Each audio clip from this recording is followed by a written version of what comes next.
PCC chief YS షర్మిలపై అధికార party నాయకులు విమర్శిస్తే సహించేది లేదని అన్నమయ్య జిల్లా కాంగ్రెస్ పార్టీ మైనార్టీ అధ్యక్షుడు మన్సూర్ అలీఖాన్ ఆగ్రహం వ్యక్తం చేశారు. ఈ సందర్భంగా మార్కెట్లోని ఆయన కార్యాలయంలో ఏర్పాటు చేసిన మీడియా సమావేశంలో ఆయన మాట్లాడుతూ రేపు కడపలో జరగబోయే ఉమ్మడి కడప అన్నమయ్య జిల్లాల కాంగ్రెస్ పార్టీ నాయకులతో పీసీసీ చీఫ్ వైఎస్ షర్మిల విస్తృత స్థాయి సమావేశం ఏర్పాటు చేశారు. ఈ విస్తృత స్థాయి సమావేశానికి కాంగ్రెస్ పార్టీ నాయకులు కార్యకర్తలు విజయవంతం చేయాలని పిలుపునిచ్చారు. షర్మిలమ్మ రాష్ట్ర అధ్యక్షురాలిగా పదవి బాధ్యతలు చేపట్టినప్పటి నుంచి కాంగ్రెస్ పార్టీ గెలిపే లక్ష్యంగా పనిచేస్తుందన్నారు.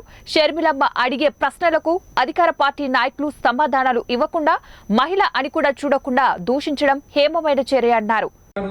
సంధిస్తున్న ప్రశ్నలకు ధీటుగా సమాధానం ఇవ్వకుండా ఒక ఆడది అని చెప్పి కూడా చూడకుండా వ్యక్తిగత జీవితంపై జోక్యం చేసుకోవడం చాలా దుర్మార్గం. షర్మిలమ్మ గారు ఏం తప్పు మాట్లాడుతున్నారు? ప్రస్తుతం మన ఆంధ్ర రాష్ట్రంలో ఉన్న వైఫల్యాలపైన గళమెత్తినారు. మీరు దానికి ధీటుగా సమాధానం ఇవ్వండి. అంతేగాని లేనిపోని విషయాలను కల్పించుకొని వ్యక్తిగతంగా దాడి చేస్తే ఇక్కడ ఎవరు కాంగ్రెస్ పార్టీ కార్యకర్తలు చూసి ఓరుకోరు, మీ అంతు చూస్తారు. ఈరోజు ఆయన వెంట పూర్తిగా కాంగ్రెస్ పార్టీ కుటుంబం ఉందని చెప్పి ఒక్క మాట గుర్తించుకోవాలి.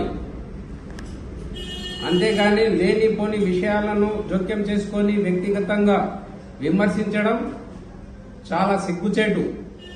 మన భారతదేశంలో సంస్కృతి ఏ విధంగా ఉందో ఒక్కసారి నేర్చుకోవాల్సిన అవసరం చాలా ఉంది.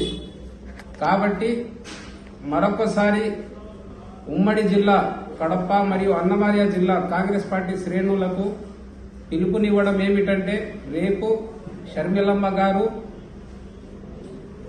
కడపలో రాయచోటి బైపాస్ రోడ్లో జయరాజ్ ఫంక్షన్ హాల్ వద్ద విస్తృత సమావేశం నిర్వహించబోతున్నారు.